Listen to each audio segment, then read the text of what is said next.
Episode 27 जबरदस्ती किस। इश्क बुरी तरह से घबरा गई थी।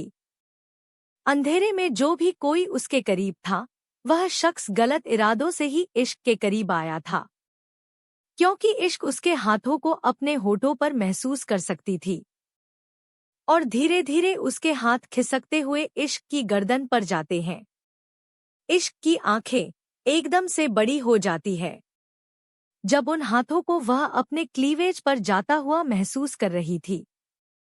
जो ड्रेस उसने पहनी थी वह बहुत ज्यादा आगे से डिप थी और इश्क का क्लीवेज साफ नजर आ रहा था। हालांकि इस ड्रेस में इश्क मॉडर्न और हॉट लग रही थी, लेकिन यह ड्रेस सिर्फ हाई सोसाइटी के लिए था। इश्क को इस तरह के ड्रेस पसंद नहीं थी। उसने सिर्फ जगह के हिसाब से इसे पहना हुआ था, पर अब उसे अपने इस फैसले पर पछतावा हो रहा है। काश वह अपनी ही कोई नॉर्मल से ड्रेस पहनकर आती तो यह शख्स जो उसके सामने है वह उसकी क्लीवेज तक अपने हाथ नहीं ले जाता। लेकिन इश्क ऐसे खड़ी ही नहीं रह सकती थी, उसे कुछ तो करना ही था। इसलिए उसने जल्दी से अपने हाथ से सामने की तरफ अंधेरे में ही धक्का दिया, क्योंकि वह यह तो महसूस कर सकती थी कि यह जो कोई भी है वह उसके पास में ही है। वह शख्स थोड़ा सा डगमगा जाता है और इश्क को मौका मिल जाता है। इश्क का सिर्फ एक ही मकसद था, जितनी जल्दी हो सके यहाँ से बाहर निकलना। और यही सोचते हुए उसने जल्दी से अपने कदम आगे बढ़ाने चाहे। उसने हाई हील पहन रखी थी और एक बार फिर से उसे पछतावा हुआ कि उसने हाई हील क्यों पहनी।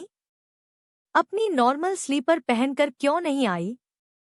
मुश्किल से अपना एक ही कदम आगे बढ़ाया होगा कि इतने में ही अंधेरे में उस मजबूत हाथ ने इश्क की कलाई को पकड़ा और उसे दीवार से लगा दिया। इश्क स्ट्रगल करने लगी, पर उसका स्ट्रगल उस तक ही सीमित रह गया।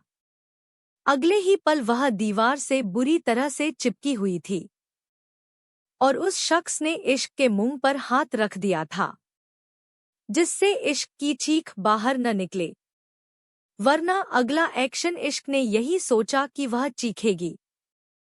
उसने अपने हाथों से खुद को बचाने के लिए स्ट्रगल करना चाहा, पर अगले ही पल उसके हाथों को मोड़कर उसकी कमर से लगा दिया गया। इश्क की सारी कोशिश से विफल हो गई। अंधेरे में उस शख्स ने यह सब इतनी जल्दी किया कि इश्क को संभालने का मौका ही नहीं मिला। उसके मुंह को दबा दिया गया था और हाथ में एक तेज दर्द का एहसास हो रहा था। वह हिल भी नहीं पा रही थी।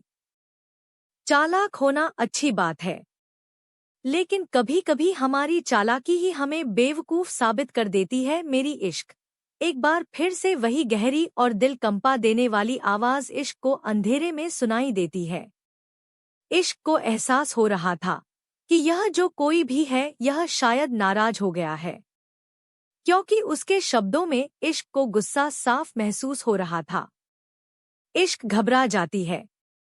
एक तो इस अंधेरे में उसे वह शख्स नजर नहीं आ रहा था, ऊपर से उसके हाथ की पकड़ इश्क की कलाइयों पर मजबूत हो रही थी। इश्क जोरों से सांस ले रही थी। उसकी आंखों से आंसू बहने लगे थे। धीरे धीरे उसे अपने मुंह से हाथ को हटता हुआ महसूस किया और अगले ही पल उसने अपने मुंह को खोलकर जोरों से सांस ली, क्योंकि उस शख्स ने अपने हाथ हटा लिए थे। इश्क रोने लगी और रोते हुए अंधेरे में इधर-उधर देखते हुए कहती है, प्लीज मुझे छोड़ दो, मुझे जाने दो, मुझे तुमसे डर लग रहा है, प्लीज मुझे डराओ मत, मुझे जाने दो यहाँ से। तभी एक बार फिर से उस आदमी की डरावनी आवाज इश्क को सुनाई देती है, ठीक है मेरी इश्क, मैं तुम्हें जाने दूंगा। पर वो क्या है ना, मुझे वह नहीं मिला था जो मुझे चाहिए था, इसलिए मैं थोड़ा बेचैन हो गया था। बस एक बार मेरी बेचैनी खत्म हो जाए, उसके बाद मैं तुम्हें जाने दूंगा। और तुम रो क्यों रही हो? मैं हूं ना तुम्हारे पास, तुम्हें मुझसे डरने की जरूरत नहीं है। मैं तुम्हें बाकी सबसे बचाऊंगा, तुम्हारी हमेशा हिफाजत करूंगा। तो तुम्हें मुझसे डरना नहीं है, बल्कि तुम्हें मेरे सामने प्यार से रहना है। मुस्कुराते हुए इश्क उसके कहे हुए शब्दों को समझ नहीं पा रही थी। वह इंसान कहना क्या चाहता है, पर उसकी आवाज इतनी सर्द थी कि इश्क की रीढ़ की हड्डी कांप गई थी। उसके हाथ पैरों की कपकपी से इश्क बुरी तरह से हिल गई थी। पर अगले ही पल उसकी आंखें एकदम से बड़ी हो जाती है और वह अपने हाथों को उस मजबूत हाथों से छुड़ाने की कोशिश करती है। लेकिन हाथों को छुड़ाना तो दूर की बात है, अब इश्क के होंठ भी अंधेरे में इस शख्स के होठों में कैद थे। इश्क को पता ही नहीं चला कि कब उस शख्स ने इश्क की दोनों कलाइयों को मोड़कर उसकी पीठ से लगा दिया और अगले ही पल उसके होठों को किस करने लगा। इश्क अपने पैर बेचैनी से इधर-उधर मारने लगती है और अपने शरीर को हिलाने की पूरी कोशिश करती है, पर वह शख्स हिलने को तैयार ही नहीं था। उसने मजबूती से इश्क को दबोच रखा था और उसके होठों को बेरहमी से चुमे जा रहा था। इश्क का दिल जोरों से धड़क रहा था। उसे अचानक से वह रात याद आ जाती है जब वह अपने कमरे में सो रही थी और उसे किसी के अपने ऊपर होने का एहसास हो रहा था।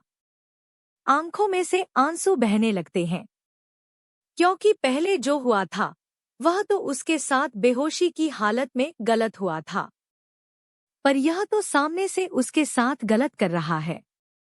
वह खुद को बहुत असहाय महसूस कर रही थी। वह चिल्लाना चाहती थी, भागना चाहती थी, छुप जाना चाहती थी, लेकिन इस वक्त उसके हाथ में कुछ भी नहीं था। एक लंबी सी किस के बाद जब वह शख्स इश्क को अपनी बाहों की कैद से आजाद करता है, तो इश्क जोरों से सांस लेने लगती है। उसका सीना तेजी से ऊपर नीचे होने लगा था और वह ऑक्सीजन की कमी को तेजी से सांस लेते हुए पूरी कर रही थी।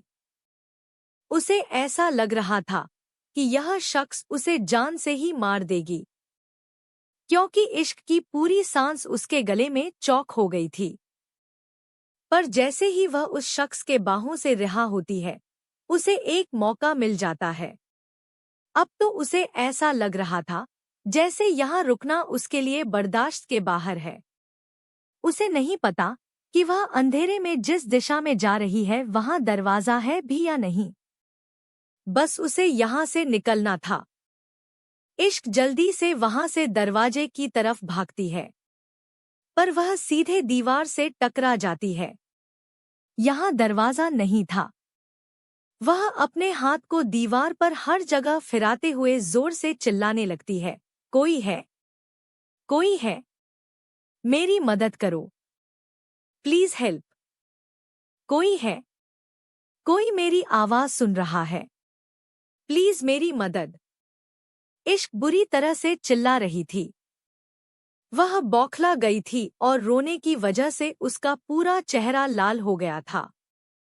तभी अचानक से बाथरूम की लाइट जलने लगती है।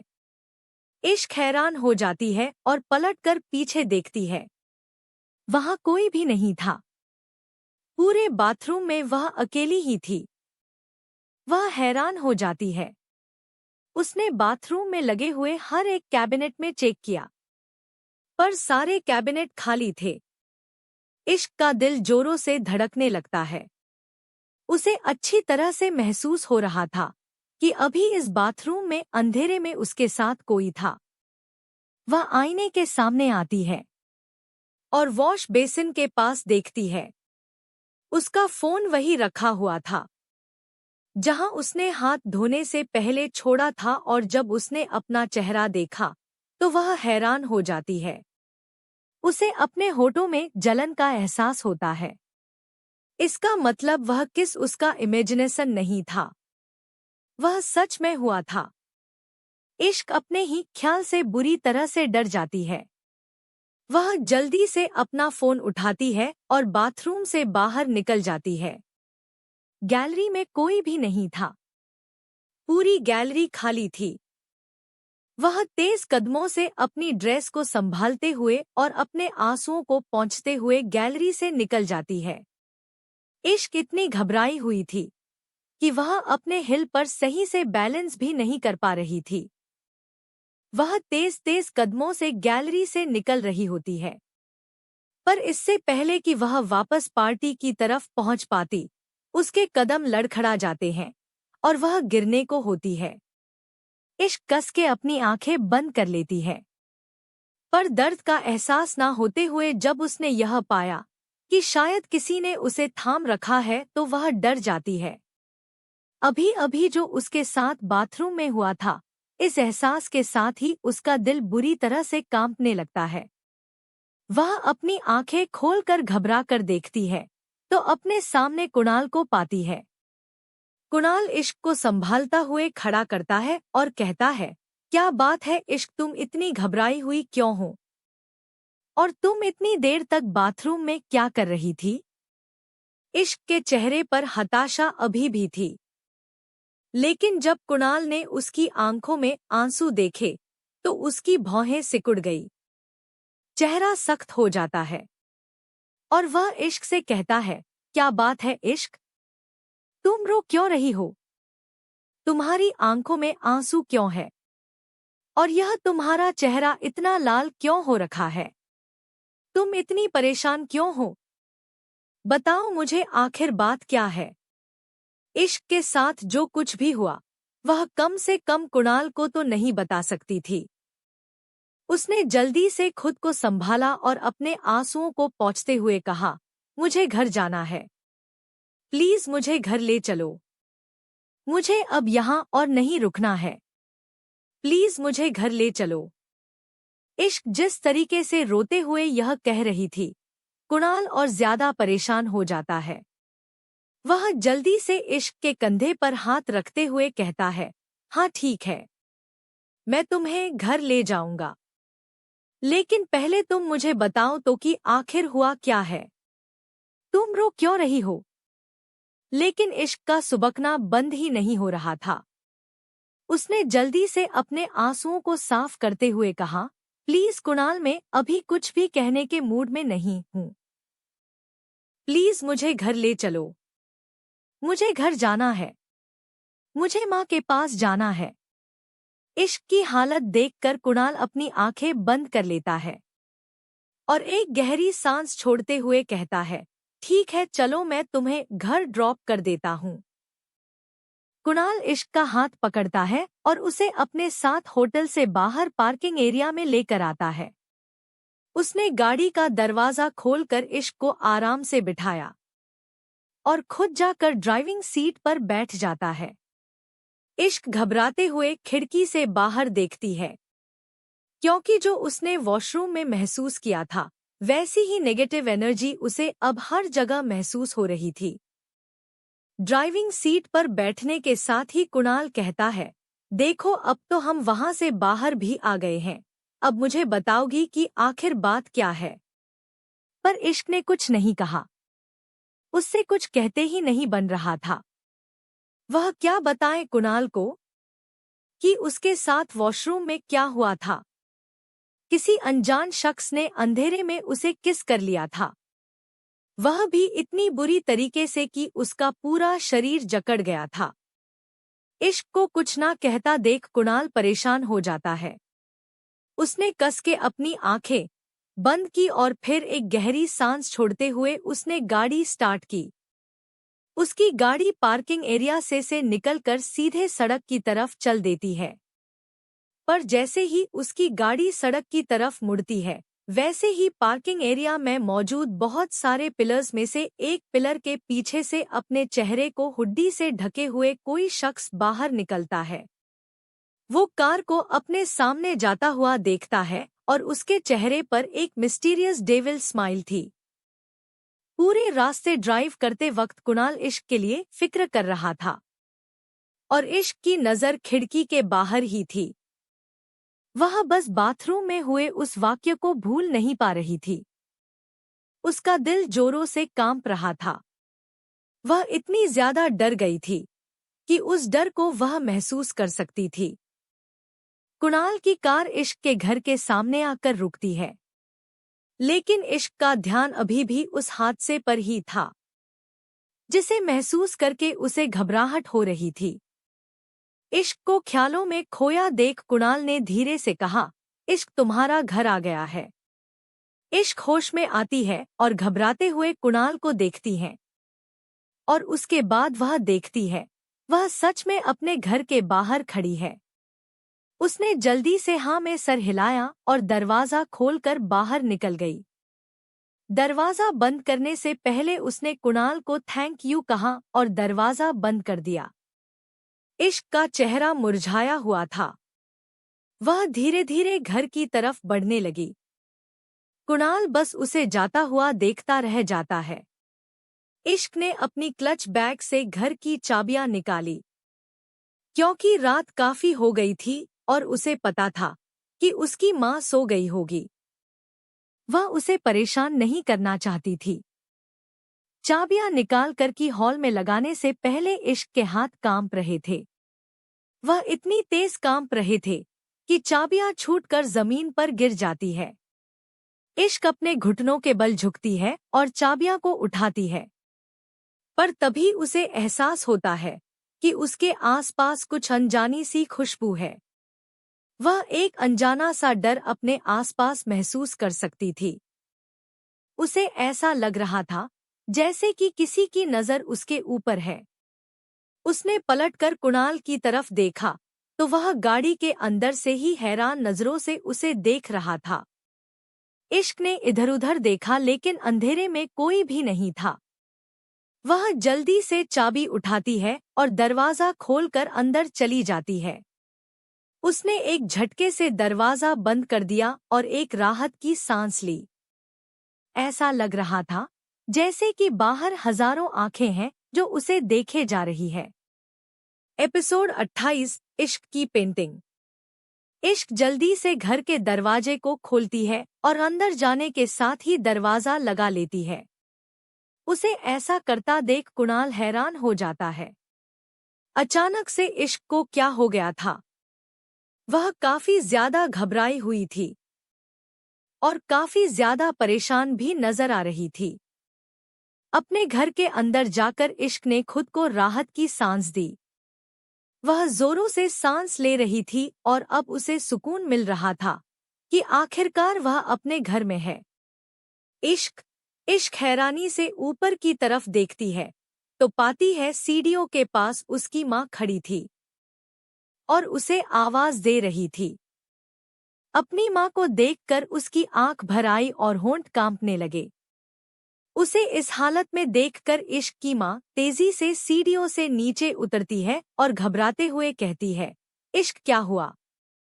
तुम इतनी परेशान क्यों हो?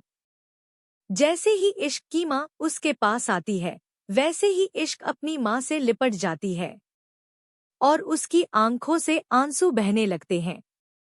वह सुबकने लगती है।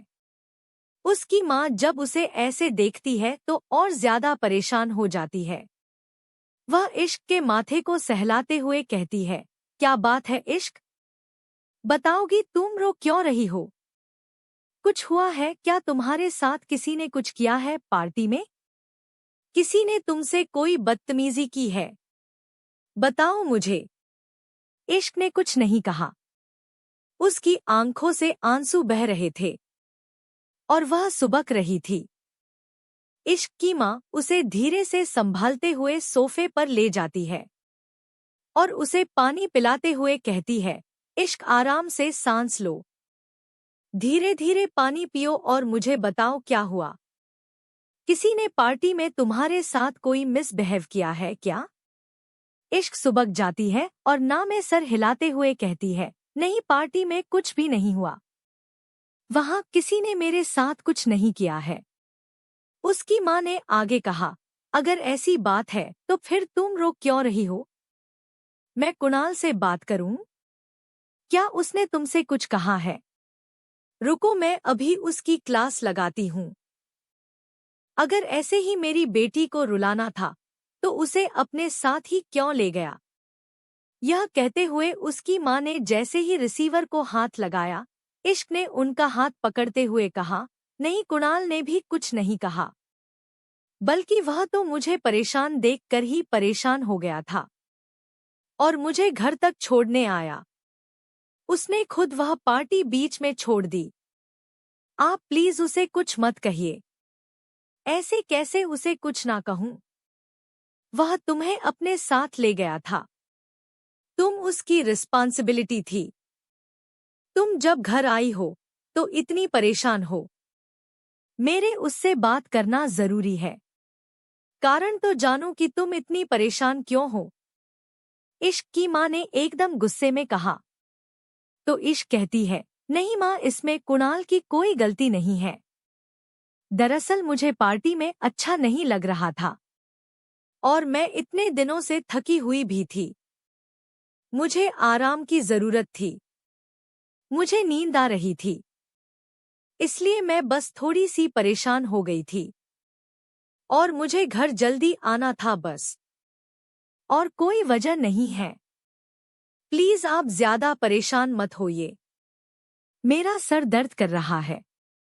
इश्क की माँ को उसकी बात पर यकीन तो नहीं हुआ था, लेकिन फिर भी वह हाँ में सर हिलाते हुए कहती है, अच्छा ठीक है, लाओ मैं तुम्हारा सर दबा देती हूँ। थोड़ी देर इश्क की माँ ने उसके सर की मालिश की और उससे कहा, रात काफी हो गई है, अब तुम्हें जाकर सो जाना चाहिए। इश्क को अब तक जो भी राहत महसूस हो रही थी, वह अचानक से घबराहट में बदल जाती है।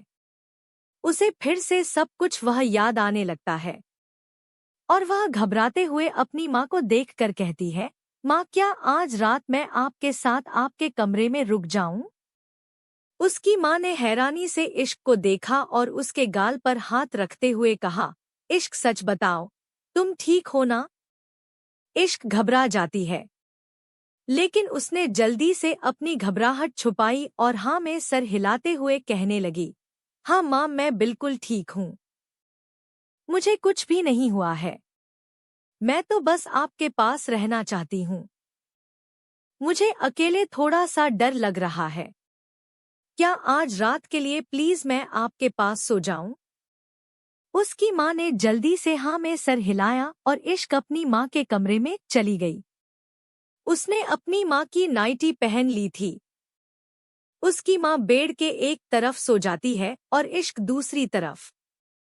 इश्क जाकर अपनी माँ को पीछे से गले लगा लेती है। अपनी माँ के पास उसे बहुत राहत महसूस हो रही थी।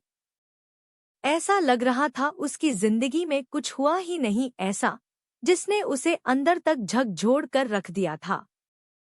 वह बहुत सुकून से अपनी माँ के आंचल में छुप कर सो रही थी। अगली सुबह इश्क ने रोजमर्रा की तरह अपने सुबह के काम पूरे किए, लेकिन घर से निकलने से पहले उसने अपने अंदर एक संकल्प लिया कि चाहे कुछ भी हो जाए वह इसके खिलाफ आवाज उठाएगी और कंप्लेंट दर्ज करवाएगी। वह इन सब को और बर्दाश्त नहीं कर सकती है। अस्पताल पहुंचकर इश्क देखती है, रिसेप्शन पर नेहा बैठी हुई है। उसे देखकर इश्क के चेहरे पर मुस्कान आ जाती है। वह जल्दी से उसके पास जाती है और उसे देखने लगती है। नेहा रिसेप्शन पर अपना काम तो कर रही थी, लेकिन अब उसके चेहरे पर वह चमक नहीं थी जो पहले हुआ करती थी। इश्क को पता था यह सब भूलने में समय लगेगा, लेकिन उसे खुशी थी कि आखिरकार नेहा ने आगे बढ़ने का डिसीजन लिया। उसने नेहा को गुड मॉर्निंग कहा और आज की एंट्री करने लगी। नेहा ने भी फीकी मुस्कान के साथ उसे गुड मॉर्निंग कहा था। इश्क के चेहरे पर थकान देखकर उसने जल्दी से कहा, क्या बात है? तुम्हारे चेहरे पर आज पहले जैसी चमक नहीं है। वह तो तुम्हारे चेहरे पर भी नहीं है, इश्क ने नेहा से कहा। तो नेहा अपना चेहरा दूसरी तरफ फेर लेती है और कहती है, मेरे साथ जो हुआ है वह तो तुम्हें पता ही है। फिर भी मैं कोशिश कर रही हूँ नॉर्मल होने की। पर तुम बताओ, तुम्हारे साथ क्या प्रॉब्लम है? तुम्हारा चेहरा क्यों उतरा हुआ है? नेहा ने तो फिर भी बता दिया था कि उसके साथ क्या हुआ है, लेकिन इश्क की प्रॉब्लम यह थी कि वह तो किसी को बता भी नहीं पा रही थी। उसने जल्दी से एक नकली मुस्कान अपने चेहरे पर ओढ़ी और ना में सर हिलाते हुए कहा, अरे कुछ नहीं यार। वह कल रात एक पार्टी में गई थी। इसी वजह से रात में ठीक से सो नहीं पाई। नेहा ने एक मुस्कान देकर हाँ में सर हिलाया। पर इश्क देख सकती थी उसकी यह मुस्कान कितनी फीकी और कितनी नकली है। फ्रंट डेस्क पर होने की वजह से नेहा का मुस्कुराना उतना ही जरूरी है जितना कि चाय में शक्कर होना। इश्क वहां से लिफ्ट की तरफ बढ़ जाती है। बस वही जानती है कि वह इस वक्त कितनी हिम्मत करके हॉस्पिटल आई थी। उसे कितना डर लग रहा था। कल रात के बाद से उसकी यह भी हिम्मत नहीं हो रही थी कि वह अपने कमरे में जा सके। कल रात भले ही वह अपनी माँ के साथ सोई हुई थी, लेकिन फिर भी उसके मन में एक अजीब सी घबराहट थी और बार बार उसकी नींद इसी वजह से जाग जा रही थी कि उसे फिर से वह अजीब सी अनुभूति ना हो। सिर्फ इश्क ही जानती थी कि उसे सोने से कितना डर लग रहा था। वह फिर से वह सब कुछ महसूस नहीं करना चाहती थी, लेकिन न चाहते हुए भी बार बार कोशिश करने के बाद भी गुजराती ना रह सकी। मुश्किल से उसने सिर्फ 4 घंटे की ही नींद ली। उसने अपने थके हुए चेहरे और बेचैन मन के साथ इश्क अपने केबिन के सामने पहुंचती है। वह एक गहरी सांस लेती है और कहती है, चलो डॉक्टर अपना काम शुरू करो। दरवाजा खोलकर जैसे ही वह अंदर जाती है, वह देखी है आकर्ष कुर्सी पर बैठा हुआ है। वह अपने एक पैर पर दूसरे पैर को चढ़ाए हुए हैं और उसने एक बुक को अपने पैरों के घुटनों के बीच टीका के रखा हुआ है। हाथों में एक पेंसिल है और वह उस बुक पर कोई स्केच बना रहा है। आकर्ष स्केच बनाने में इतना खोया हुआ था कि उसे इश्क के अंदर आने तक का एहसास नहीं हुआ। इश्क भी उसे परेशान नहीं करना चाहती थी। दरअसल वह उसकी मनोदशा जानना चाहती थी। इसीलिए चुपचाप वो कमरे में दाखिल होती है और अपने डेस्क के पास जाती है। उसने पीछे से आकर्ष की पेंटिंग को देखा तो वह हैरान हो गई। आकर्ष एक लड़की की तस्वीर बना रहा था और सबसे ज्यादा हैरानी तो यह बात की थी कि वह लड़की की तस्वीर बिना कपड़ों के बना रहा था। इश्क ने इस बात का अंदाजा लगाया था क्योंकि इश्क उस तस्वीर को पूरा नहीं देख पा रही थी।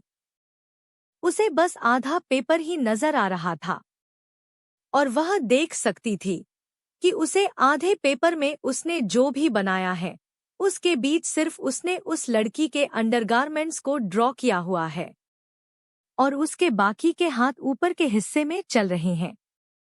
इश्क ने थोड़ा सा और झांक कर देखने की कोशिश की। उसने देखा कि बाकी बची हुई कुछ तस्वीर में उस लड़की के शर्ट के बटन खुले हुए हैं और वह लड़की अपने शर्ट को मुट्ठी में पकड़े हुए है। यह देखते ही इश्क की भौहें सिकुड़ जाती है और उसका चेहरा हैरानी से भर जाता है। अब उसे इस तस्वीर को पूरा देखना था। वह अपने कदम आगे बढ़ाती है और आकर्ष के बनाए हुए स्केच में उस लड़की का चेहरा तलाश करने की कोशिश करती है, लेकिन आकर्ष उसके चेहरे पर बाल बना रहा था, जिस वजह से वह उसके चेहरे को साफ देख नहीं पा रही थी। पर इश्क की हैरानी और उसकी घबराहट ने उसे तस्वीर को पूरा देखने के लिए उसे आगे विवश किया। वह अपने आप को आगे बढ़ने से रोक नहीं पाई और झांक कर देखने लगी। आकर्ष के हाथ थोड़े से नीचे की तरफ आते हैं और वह उस लड़की की नेक को ड्रॉ करने लगता है, लेकिन जैसे ही इश्क ने उस स्केच की आंखें देखी उसकी आंखें एकदम से बड़ी हो जाती है। उसकी आंखें बंद थी और मिची हुई थी डॉट। इश्क का दिल जोरों से धड़कने लगता है और वह घबराते हुए उस तस्वीर के और ज्यादा करीब जाकर देखने लगती है। तभी आकर्ष का हाथ उसके स्केच से पूरी तरह से हट जाता है और जैसे ही इश्क ने वह पूरी तस्वीर देखी, उसका पूरा बदन कांप जाता है। वह जल्दी से उस तस्वीर पर अपने हाथ रखती है और उस पेपर को पीछे की तरफ छीन लेती है। आकर्ष पलटकर इश्क को देखता है और मुस्कुराते हुए कहता है, गुड मॉर्निंग डॉक्टर, आप कब आई? यह क्या बकवास है? क्या बनाया है तुमने? इश्क ने लगभग गुस्से में चिल्लाते हुए कहा। आकर्ष के चेहरे पर एक मुस्कान आ जाती है और वह हल्की मुस्कुराहट के साथ कहता है। उसने बहुत आराम से कहा, आप मेरी पेंटिंग खराब कर रही हैं। प्लीज उसे वापस लाइए। मैंने आपसे कहा था ना कि मुझे पेंटिंग करने का शौक है और मैं अपने ख्यालों को कागज पर उतारता हूँ। पर इश्क ने वह तस्वीर वापस नहीं की, बल्कि उसे और कस के मरोड़ते हुए अपने पीछे कर गुस्से में आकर्ष से कहने लगी, तुम यह नहीं कर सकते हो। तुमने मेरी ऐसी बेहुदा तस्वीर क्यों बनाई है? आकर्ष खड़ा हो जाता है और मुस्कुराते हुए बिना किसी झिझक के इश्क की आंखों में देखकर कहने लगता है, मैंने तो बस वही बनाया है जो मुझे सही लगा है, और मुझे नहीं लगता कि मेरी पेंटिंग में ऐसा कुछ है जो आपको इतना नाराज कर सकता है। शट अप आकर्ष, तुमने मेरी तस्वीर बिना कपड़ों के बनाई है। क्या तुम्हें शर्म नहीं आती? इस तरीके से किसी लड़की की इजाजत के बिना उसकी ऐसी तस्वीर बनाने के लिए। इश्क लगभग गुस्से में चिल्लाते हुए आकर्ष से कहती है। तो आकर्ष मुस्कुराते हुए इश्क को देखता है और उससे कहता है, तो अगर मैं आपसे परमिशन लूं, फिर बना सकता हूं? नहीं, बिल्कुल भी नहीं, कभी नहीं। तुम मेरी ऐसी तस्वीर नहीं बना सकते हो। मैं तुम्हें इजाजत नहीं दूंगी। अगर तुमने आज के बाद इस तरीके की घटिया तस्वीर बनाई, तो मैं तुम्हारे एनओसी पेपर पर कभी साइन नहीं करूंगी और मैं तुम्हारा केस किसी दूसरे डॉक्टर को रेफर कर दूंगी। आज के बाद यह घटिया हरकत मेरे सामने बिल्कुल मत करना, इश्क गुस्से में चिल्लाते हुए कहती है। तो आकर्ष हंसने लगता है। वह हंसते हुए इश्क के पास आता है और धीरे से उसके कानों के पास झुकते हुए बहुत ही सर्द आवाज में कहता है, मेरी एक तस्वीर खराब करके तुम क्या हासिल कर लोगी? मेरे पास ऐसी बहुत सारी तस्वीरें हैं तुम्हारी, और यकीन मानो वह तस्वीर मैंने ऐसी बनाई है कि तुम चाहकर भी उन्हें देख नहीं सकती हो। कितनी तस्वीरें फाड़ोगी और कितनी तस्वीर छुपाओगी? तुम कागज से बनी हुई इन तस्वीरों को मिटा सकती हो, लेकिन जो मेरे दिमाग में है उसे कैसे मिटाओगी? मैं तुम्हें बता नहीं सकता हूँ। मेरे दिमाग में मैंने तुम्हें किस किस रूप में देखा हुआ है। इश्क अपनी जगह पर फ्रीज हो गई थी। उसके हाथ पैरों में कपकपी छूट गई थी और उसका दिल उछलकर सीने से बाहर निकलने को हो रहा था। यह गर्माहट, यह आवाज और यह डर उसने पहले भी महसूस किया है। आकर्ष धीरे से इश्क के कानों के पास से हटकर उसके चेहरे को देखता है और उसकी आंखों में देखते हुए कहता है, इस वक्त तुम मेरे सामने कपड़ों में हो, लेकिन मेरे दिमाग में तुम अभी भी बिना कपड़ों के ही हो। चाहे तो मैं एक और पेंटिंग बनाकर तुम्हें दिखा सकता हूँ कि मैं तुम्हें इस वक्त कैसे देख रहा हूँ। देखना चाहती हो? बिल्कुल भी नहीं, इश्क गुस्से में एकदम चिल्लाते हुए आग बबूला होकर आकर्ष से कहती है और 2 कदम पीछे हो जाती है। Episode 29, hidden camera. इश्क के समय पुलिस स्टेशन में बैठी हुई थी। उसके सामने एक महिला पुलिस कर्मचारी थी और वह इश्क की रिपोर्ट लिख रही थी। उन्होंने इश्क को देखते हुए कहा, तो डॉक्टर इश्क, आप कहना चाहती हैं कि कुछ दिनों से आपके साथ कुछ ऐसा हो रहा है जो आपको डरा रहा है। तो क्या आप मुझे डिटेल में बताएंगी कि आखिर ऐसा क्या हो रहा है? इश्क ने हिम्मत की और हाँ में सर हिलाते हुए कहा, जी इंस्पेक्टर, मैं आपको बताती हूँ।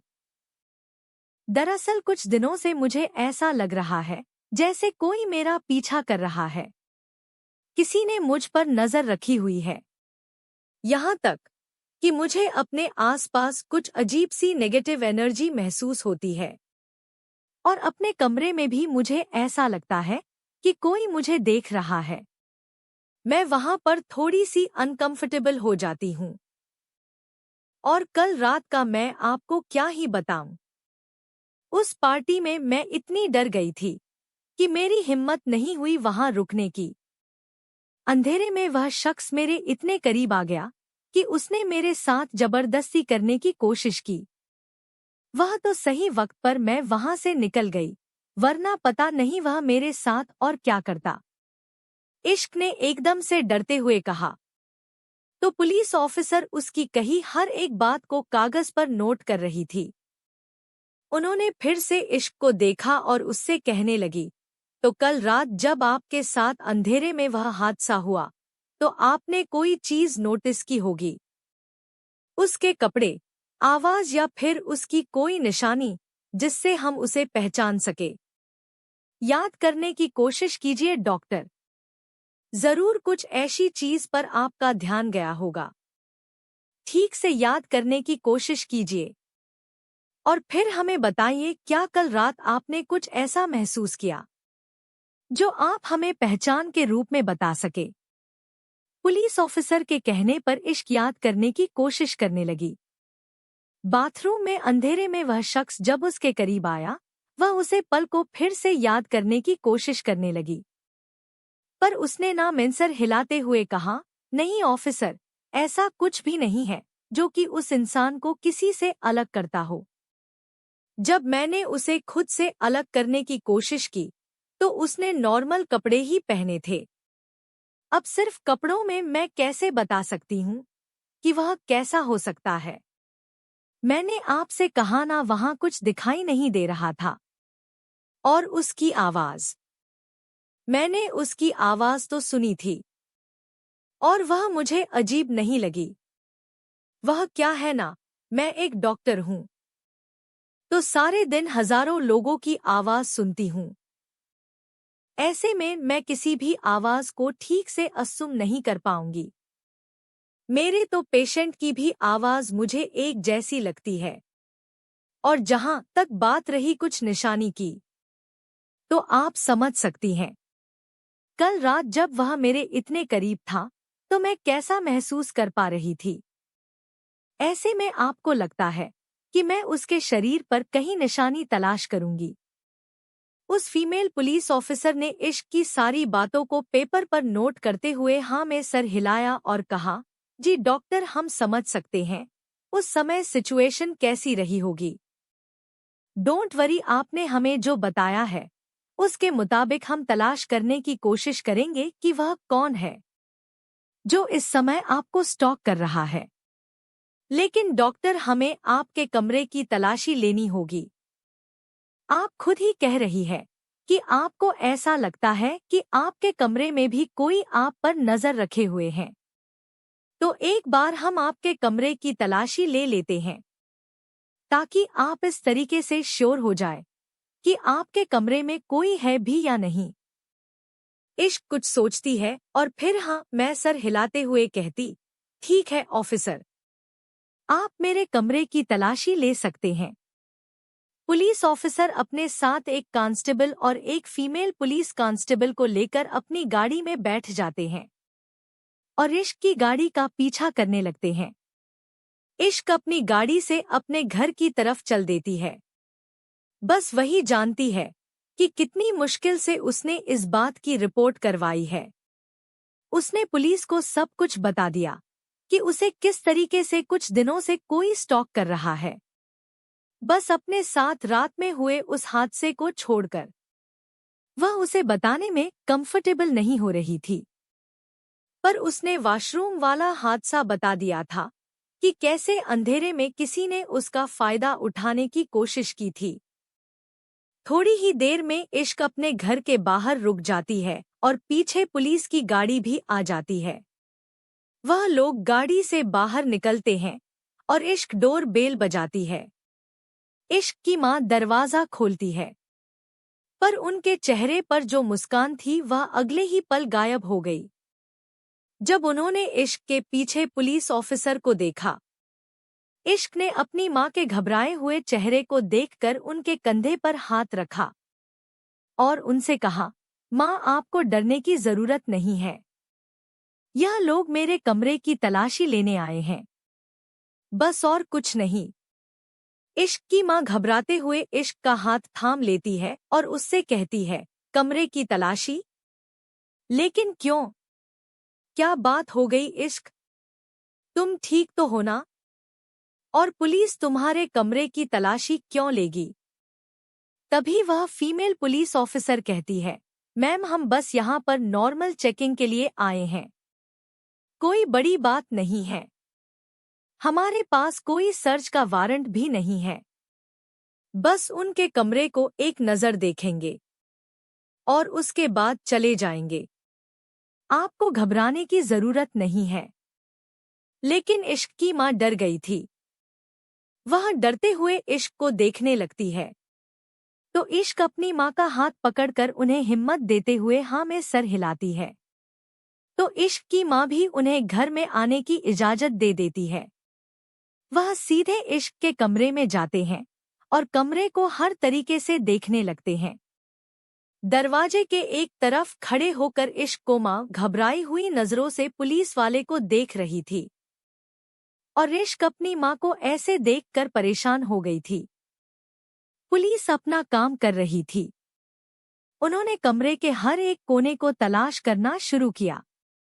तभी उन्होंने देखा कि कमरे के एक कोने पर बहुत बड़े सा फूलों का डिजाइनिंग बुके रखा हुआ है। यह प्लास्टिक के आर्टिफिशियल फूलों का बना हुआ था। दरअसल इश्क ने इसे अपने कमरे में सजा कर रखा हुआ था। एक कोने में फूलों की एक बहुत बड़ी सी क्यारी थी, जो नीचे जमीन से लेकर ऊपर छत को छू रही थी। ऐसा लग रहा था कि वह जमीन से उगे हुए फूल है, जो छत पर फैल रहे हैं। फीमेल पुलिस ऑफिसर उन फूलों के पास जाती है और वहां पर कुछ तलाश करने की कोशिश करने लगती है। इश्क की माँ के चेहरे की घबराहट बढ़ती जा रही थी।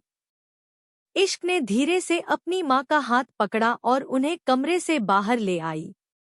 उसकी माँ ने घबराते हुए पूछा, इश्क क्या है यह? पुलिस क्या कर रही है? क्यों कर रही है? माँ आप परेशान मत होइए, कुछ भी नहीं हुआ है। पुलिस बस नॉर्मल मेरे कमरे की जांच कर रही है। आप तो जानती है ना, इन दिनों कॉलोनी में क्राइम कितना बढ़ गया है और सीरियल किलर, उनकी तो आए दिन खबरें आती ही रहती है। ऐसे में मैंने सोचा कि क्यों ना एक बार पुलिस को इन्फॉर्म कर दिया जाए। वह मेरे कमरे की तलाशी लेंगे और यह सुनिश्चित करेगी कि यहाँ पर सब कुछ ठीक है। दरअसल हॉस्पिटल में भी कुछ केसेस आए हुए हैं, तो मुझे डर लग रहा था, जिसकी वजह से मैंने पुलिस को कहा कि वह एक बार आकर देख ले कि हमारा घर तो सुरक्षित है ना। आप फिक्र मत कीजिए, ये है नॉर्मल चेकिंग है और कुछ भी नहीं। तभी इश्क देखती है कि वह पुलिस ऑफिसर अपने अधिकारियों के साथ बाहर आती है। वह सीधे इश्क के पास आती है और इश्क की माँ की तरफ देखते हुए कहती है, मैम एक गिलास पानी मिल सकता है? इश्क की मम्मी जल्दी से हाँ में सर हिलाती है और किचन की तरफ पानी लेने चली जाती है। उनके ऐसा जाते ही इश्क हैरानी से पुलिस ऑफिसर की तरफ देखने लगती है। तो पुलिस ऑफिसर ने इश्क से कहा, आपका शक सही था मैडम। आपके कमरे में एक हिडन कैमरा था। पीछे खड़ी पुलिस कांस्टेबल ने अपने पास एक छोटे से कैमरे को निकाल कर दिखाते हुए कहा। तो इश्क की आंखें एकदम से बड़ी हो गई और उसका मुंह खुला का खुला रह गया था। इसके अलावा उसमें 3 कैमरे और थे। पुलिस ऑफिसर ने कहा, आपके सिर्फ बेडरूम में ही नहीं, बल्कि बाथरूम में और भी 2-3 जगह पर कैमरे मिले हैं हमें। सॉरी, हम इस कैमरे को आपको नहीं दे सकते हैं। यह हमें इन्वेस्टिगेशन के लिए रखना होगा। इश्क को विश्वास ही नहीं हो रहा था कि उसका शक सिर्फ शक नहीं था, वह सच्चाई थी। सच में उस पर नजर रखी जा रही थी, वह भी इस हद तक। वह हैरान हो गई थी और उसने अपना हाथ अपने मुंह पर रख लिया था। इसका मतलब इतने दिनों से वह किसी भ्रम में नहीं थी। सच में कोई उसे देख रहा था। हर पल, हर जगह और हर हालत में इश्क कितनी बार अपने कमरे में ही बिना कपड़ों के आ गई थी। कई बार उसने अपने कमरे में कपड़े उतारे थे और बाथरूम में नहाते वक्त डॉट। और सबसे बड़ी हैरानी की बात तो यह है कि वह कौन है जो उसके कमरे में आकर इस तरीके से छुपाकर कैमरे लगाकर चला गया और किसी को पता भी नहीं चला। पुलिस ऑफिसर ने उस कैमरों को एक प्लास्टिक के बैग में डाला और उसे बंद करके अपने जेब में डालते हुए कहा, डोंट वरी डॉक्टर, अब यह कैमरे हमें मिल गए हैं। हम इस कैमरे के जरिए उस अपराधी तक पहुंच जाएंगे। अब आपको फिक्र करने की जरूरत नहीं है। तभी उसकी माँ भी पानी की ट्रे लेकर वहां पहुंचती है। वह लोग पानी पीते हैं और इश्क की माँ को देखते हुए कहते हैं, सॉरी मैम, हमने आपको डिस्टर्ब किया, पर हमें यहाँ पर कुछ भी नहीं मिला है और हमने डॉक्टर को भी इस बारे में बता दिया है कि हमें आपके घर में कुछ भी सस्पिशियस नहीं मिला है। लेकिन फिर भी आप लोग सावधान रहिएगा, आसपास क्राइम बढ़ता जा रहा है। मेरी माँ ने तो अपने घर के आसपास सीसीटीवी कैमरा लगा लीजिए। थोड़ी सी सावधानी से आप लोगों का ही भला होगा। इश्क की माँ ने जल्दी से हाँ में सर हिलाते हुए कहा, जी ऑफिसर, हम भी यही सोच रहे थे कि हम एक सीसीटीवी कैमरा लगा लेते हैं। दरअसल आसपास क्राइम की जिस तरीके से खबरें आती है, मैं भी डर जाती हूँ और इश्क का काम ऐसा है कि उसे अक्सर रात में घर लौटना पड़ता है। मैं बहुत जल्द कैमरे लगवा लूंगी। ऑफिसर मुस्कुराते हुए हाँ में सर हिलाते हैं और वहां से चले जाते हैं। इश्क भी अपनी माँ को कमरे में भेजकर अपने कमरे में आती है, लेकिन अब उसे अपने कमरे में वह अजीब सा एहसास नहीं हो रहा था। पर फिर भी वह जो डर उसके मन के अंदर था, वह अभी भी उसे महसूस हो रहा था। इश्क अपने पूरे कमरे पर अपनी नजरें दौड़ने लगती हैं। आखिर वह कौन है जो उसके कमरे में इस तरीके से कैमरे लगाकर उसे हर तरीके से देख रहा था। अब इश्क को मन ही मन उस शख्स से नफरत होने लगी। एक घृणा की भावना उसके मन में आ गई थी। वह गुस्से में उस शख्स का खून कर देना चाहती थी और वह जल्द से जल्द उसके पकड़ने की कामना करने लगी। तभी इश्क को कुछ धमाके की आवाज आई और वह हैरान हो गई। वह अभी अभी तो कमरे में आई थी, अचानक से यह आवाज कहाँ से आई? तब उसने ध्यान दिया कि यह आवाज उसके घर के बाहर से आ रही है। वह दौड़ते हुए नीचे आती है तो उसकी माँ बाहर से अंदर की तरफ आ रही थी। उन्होंने जब इश्क को देखा तो वह घबराते हुए कहती है, इश्क जल्दी चलो, वह जो ऑफिसर तुम्हारे कमरे में आए थे, चलो जल्दी, उनको कुछ हो गया है। इश्क घबरा जाती है। वह दौड़ते हुए अपने घर के बाहर आती है तो वह देखती है कि वह पुलिस ऑफिसर और वह दोनों कांस्टेबल दोनों घायल हो रखे हैं। वह फीमेल पुलिस ऑफिसर जिन्होंने कैमरे को अपने हाथ में ले रखा था, वह कैमरा उनके हाथ में ही फट गया। उनका हाथ बुरी तरीके से जख्मी हो गया था और वह नीचे जमीन पर पड़े हुए तड़प रही थी। और वह कांस्टेबल जिसने एक कैमरे को अपने पैंट की पॉकेट में रखा था, वह वहीं पर फट गया। उसके पैरों के हिस्सा का कपड़ा पूरी तरह से जल गया था और वह दर्द से नीचे जमीन पर पड़ा हुआ तड़प रहा था। दूसरी पुलिस कांस्टेबल वह उन लोगों के करीब थी, इसलिए धमाके की वजह से वह भी घायल हो गई। इश्क बहुत डर गई थी। कैमरा फट गया, इसका मतलब सारे सबूत खत्म हो गए। वह अपराधी अब कभी नहीं पकड़ में आएगा और इश्क को कभी पता नहीं चलेगा कि यह सब किसने किया है। लेकिन इस वक्त उसके सामने 3 घायल पुलिस ऑफिसर पड़े हुए थे। उसने जल्दी से एम्बुलेंस को फोन किया। उसकी माँ घबरा गई। उसने इश्क से कहा कि आखिर इनके पास ऐसा क्या था जो इस तरीके से ब्लास्ट हो गया है। इश्क उनको कुछ कह ही नहीं पाई। वह तो इतनी घबराई हुई थी कि उसे कुछ कहते ही नहीं बना। एम्बुलेंस आती है और उन तीनों को एम्बुलेंस में डालकर अस्पताल ले जाती है। पर इश्क अपनी माँ के साथ घबराए हुए अपने घर में बैठी हुई थी और उसे समझ ही नहीं आ रहा था कि अचानक से हो क्या रहा है। उसके कमरे से हिडन कैमरे मिलते हैं और कुछ ही देर में वह सब कैमरे फट जाते हैं। मतलब कि वह कैमरे एक बम कैमरे है। हालांकि किसी की जान नहीं गई, लेकिन जिस तरीके से धमाका हुआ था, किसी की जान जा भी सकती थी।